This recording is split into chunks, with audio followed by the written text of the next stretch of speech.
Assalamu alaikum students. As you know myself Malik Babar, I am your biology teacher as well as chemistry teachers. In previous lecture we discussed about Rutherford atomic model and its defect. And today our topic is Bohr atomic model. If we recall previous topic, defect of Rutherford atomic model. They have two defects. One is electron being a charged particle continuous emit और radiate energy and ultimately fall into the nucleus.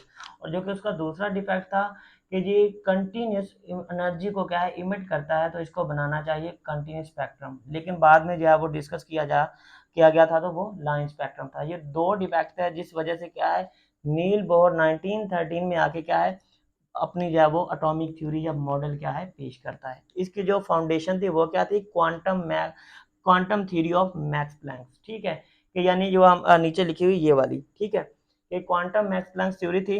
इसके मुताबिक क्या था कि कोई भी matter यानी कि एटम जो है वो मिलके मैटर ही बना रहा है ना, कोई भी मैटर रेडिएट या एब्जॉर्ब एनर्जी करता है इन डिस्क्रीट मैनर, यानी कि वो कंटिन्यूसली नहीं करता, डिसकंटिन्यूस मैनर में करता है। कभी वो रिलीज करता है एनर्जी और कभी वो क्या है एब्जॉर्ब करता है, कंटिन्यूसली नहीं करता। इसके मुताबिक था अकॉर्डिंग टू दिस वन, यानी कि मैक्स प्लैंक्स के थ्रू, ठीक है, कि revolving electrons does not absorb और इमिट एनर्जी कंटिन्यूसली, कि कोई भी इलेक्ट्रॉन है जो कि क्या है अपने ऑर्बिट्स में या वैलेंस शेल में या क्वांटम नंबर में क्या है रिवॉल्व कर रहा है, तो वो कंटिन्यूसली एनर्जी एब्जॉर्ब या रिलीज नहीं करता, बल्कि कब करेगा वो हम जाके आगे जाके देखते हैं। बल्कि क्या है वो एक क्वांटाइज्ड है, ठीक है, मतलब उसकी एनर्जी फिक्स्ड है, ठीक है। Electron revolve with fixed energy in orbit call energy level, कि जो इलेक्ट्रॉन्स हैं वो क्या करते हैं कि एक अपने ऑर्बिट्स में घूमते हैं, रिवॉल्व करते हैं, और जो कि क्या है क्वांटाइज्ड है, कि हर एक ऑर्बिट की एनर्जी वहां पे क्या होती है फिक्स्ड होती है। यानी कि इसमें जिस तरह के इसमें जो इसके हम पोस्टुलेट में पढ़ेंगे कि इनके जो एंगुलर मोमेंटम होते हैं, जो कि मैंने यहाँ पे लिखे हैं, जैसे यहाँ पे आएंगे तो पढ़ेंगे, ठीक है, कि हर एक वैलेंस शेल की एनर्जी वहां पे क्या है फिक्स्ड है। तो वहां पे क्या जो हर एक इलेक्ट्रॉन है जिसकी एनर्जी जितनी होगी वो उसी ऑर्बिट में जाके क्या वहां पे रेवोल्यूशन शो करेगा, ठीक है। अब यहाँ पे देखें एनर्जी रिवॉल्व जो है वो करता है, सॉरी इलेक्ट्रॉन रिवॉल्व करता है इन ऑर्बिट्स या वैलेंस शेल। तो अब देखें ये वाला जो कॉन्सेप्ट है यहाँ पे समझने की बात है। अब यहाँ पे क्या है लाइट पार्टिकल्स आ रहे हैं, फोटोन या पैकेट्स ऑफ लाइट्स आ रहे हैं, ठीक है, जब किसी मैटर के ऊपर या एटम के ऊपर जाके स्ट्राइक करते हैं, ये रेड कलर का इसका जो है वो न्यूक्लियस है, ये n=1 n=2 n=3, यानी मैंने ये वैलेंस शेल को क्या है जाहिर किया है, और ये ऊपर लिखा हुआ KLM, ठीक है, ये वैलेंस शेल के नाम है। पहला शेल जो होता है वो K शेल होता है, दूसरा हमारे पास L शेल, और थर्ड वन हमारे पास क्या है M है, एंड सो ऑन, ठीक है। अब एनर्जी एब्जॉर्ब कब होगी, जब इलेक्ट्रॉन क्या है नीचे वाले यानी लोअर ऑर्बिट से जंप करके जाएगा हायर ऑर्बिट। सपोज करें जिस तरह के स्लाइड है, हमने नीचे से ऊपर जाना है, तो हमें क्या है एनर्जी हमारी जो है वो मसल्स में होनी चाहिए, तो हम ऊपर जाएंगे। तो सेम एज इट इज कि जब इलेक्ट्रॉन नीचे वाले ऑर्बिट से लोअर वाले ऑर्बिट से जंप करके जाएगा हायर ऑर्बिट में, तो वहां पे क्या करेगा एब्जॉर्प्शन ऑफ एनर्जी, के उसको एनर्जी चाहिए होगी लोअर स्टेट या ground state to higher state जाने के लिए, यानी नीचे से ऊपर जाने के लिए। और सेम एज इट इज जैसे ही हम स्लाइड के ऊपर चढ़ जाते हैं, ऊपर से क्या नीचे जो है वो छलांगते हैं, तो वो क्या होता है कि हम एनर्जी वहां पे अपनी वेस्ट नहीं कर रहे होते, बल्कि हमारी जो एनर्जी हमने नीचे से ऊपर आने में अब्जॉर्ब की थी, अब वो वहां पे क्या है रिलीज कर रहे होते हैं। तो रिलीज कब होगी, जब electron higher orbit to lower orbit क्या है जंप करेगा, यानी ऊपर से नीचे आएगा, यानी कि एक्साइटेड स्टेट से डी एक्साइटेड या ग्राउंड स्टेट में आएगा, ठीक है। इसके कुछ पॉस्टुलेट्स थे। अब यहाँ पे क्या लिखा हुआ है डेल्टा E=HV, ये हम जाके आगे पढ़ते हैं कि क्या है, ये प्लैंक्स इक्वेशन ही थी, ठीक है। इसके जो पॉस्टुलेट थे वो क्या थे, हमारे पास hydrogen atom consist of a tiny nucleus and electron revolve in one circular orbit with radius r, यानी कि ये हमारे पास हाइड्रोजन है, इसका एटॉमिक नंबर 1 होता है, क्योंकि एटॉमिक नंबर हम इलेक्ट्रॉन नंबर या एटॉमिक नंबर की बेस पे देते हैं।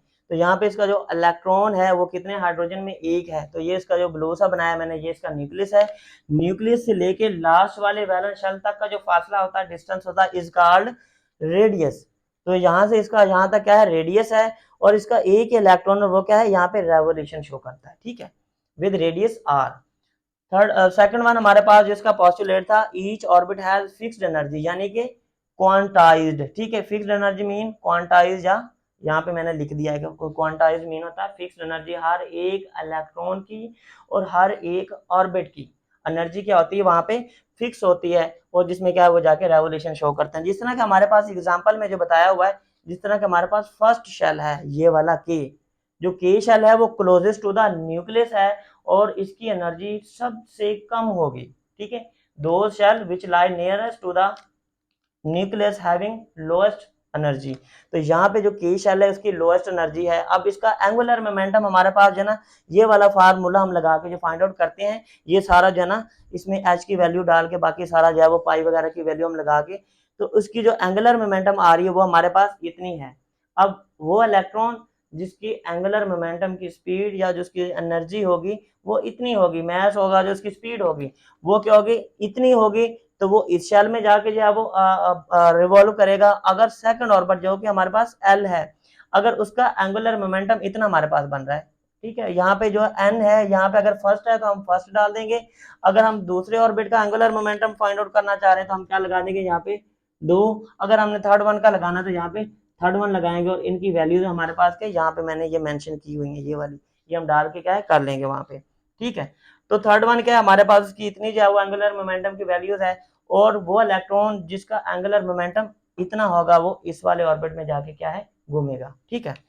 थर्ड वन हमारे पास पॉइंट है इलेक्ट्रॉन क्या है फिक्स्ड ऑर्बिट, कि इलेक्ट्रॉन रिवॉल्व करते हैं किसमें, फिक्स्ड ऑर्बिट में, और एनर्जी क्या रहती है अगर वो रिमेन्स रहते हैं एक कांस्टेंट शेल में, ठीक है। यानी कि सपोज करें एक इलेक्ट्रॉन है इसमें रिमूव कर रहा है, रिवॉल्व कर रहा है, अब ये किए जा रहा है, रिवॉल्व किए जा रहा है, किए जा रहा है, तो ये एक कांस्टेंट क्या है ऑर्बिट में घूम रहा है, ना इसने एनर्जी खारिज करनी है ना ही इसने एनर्जी एब्जॉर्ब करनी है, क्योंकि उसका एक शेल ही कांस्टेंट है। जबकि प्लैंकटन कांस्टेंट थ्योरी क्या कहती है कि क्या है डिस्क्रीट मैनर, यानी कि जब वो क्या है ऑर्बिट को चेंज करता है तो तभी एनर्जी क्या है वहां पे रिलीज या एब्जॉर्ब होगी। लेकिन यहाँ पे वो कहता है कि वो अगर फिक्स्ड ऑर्बिट में रहता है तो उसकी एनर्जी क्या रहेगी, कांस्टेंट रहेगी। और एनर्जी रिलीज या एब्जॉर्ब कब होगी, एनर्जी रिलीज और absorb when electron jump from one orbit to another orbit, कि जब एक इलेक्ट्रॉन या एक से ज्यादा भी हो सकते हैं, कि एक इलेक्ट्रॉन जो है वो एक ऑर्बिट से जब जंप करता है लोअर टू हायर या हायर टू लोअर, तब जाके एनर्जी वहां पे क्या है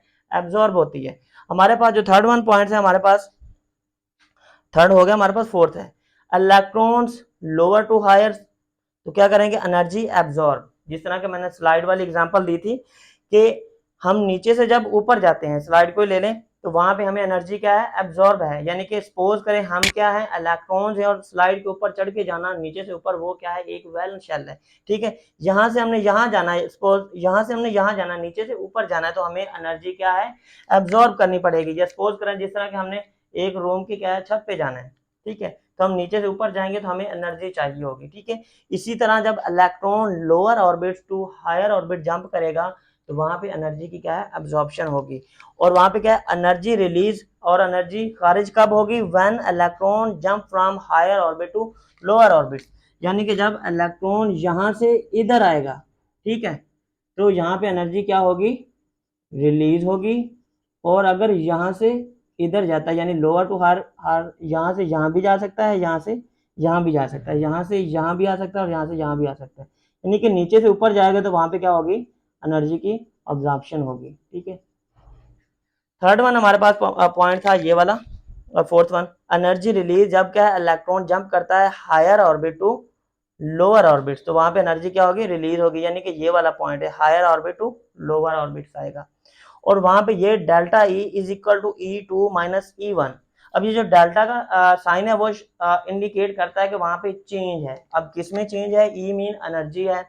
अब E1 सपोज करें हमारे पास कोई इलेक्ट्रॉन पहले क्या है वो higher orbit to lower orbit आ रहा था, ठीक है, तो वो उसको हमने सपोज कर दिया E1।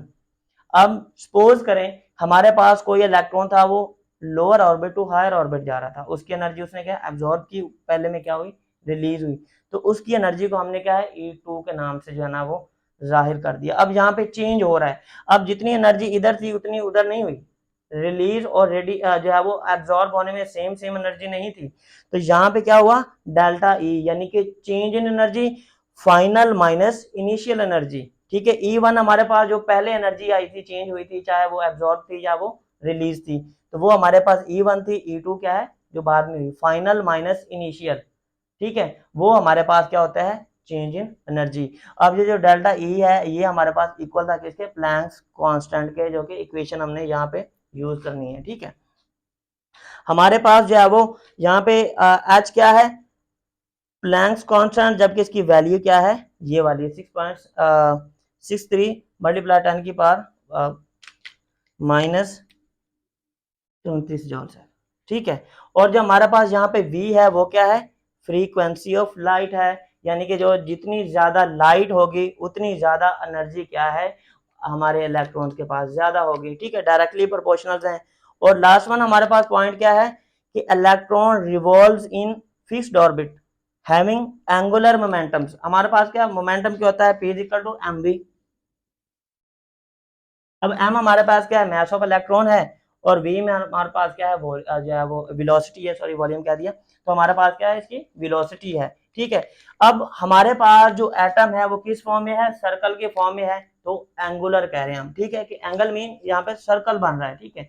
एंगुलर मोमेंटम है हमारे पास in fixed orbit, electron revolve in fixed orbit या फिक्स्ड क्वांटम नंबर, क्योंकि इसको हम ऑर्बिट को वैलेंस शेल, क्वांटम नंबर या जो है वो शेल्स कह सकते हैं, ठीक है। तो यहाँ पे जो है वो electron revolve in a fixed orbit or quantum number having angular momentum with mvr, यानी कि mvr हमारे पास क्या एंगुलर मोमेंटम है, m से मुराद है मास ऑफ इलेक्ट्रॉन, v से मुराद है velocity of electron, and r से मुराद है रेडियस ऑफ इलेक्ट्रॉन, ठीक है। यानी कि न्यूक्लियस से लेके, अगर वो हमारा वैलेंस शेल का जो इलेक्ट्रॉन है यहाँ पे, तो यहाँ से लेके यहाँ तक आर होगा, अगर यहाँ पे नहीं यहाँ पे, तो यहाँ से लेके यहाँ तक हमारे पास रेडियस होगा, यहाँ से यहाँ तक होगा, ठीक है। तो यहाँ पे जो हमारे पास n था छोटा सा लिखा हुआ, वहां पे क्या वो नंबर ऑफ ऑर्बिट को जाहिर कर रहा था। हम यहाँ आगे जाके शॉर्ट क्वेश्चन भी करेंगे।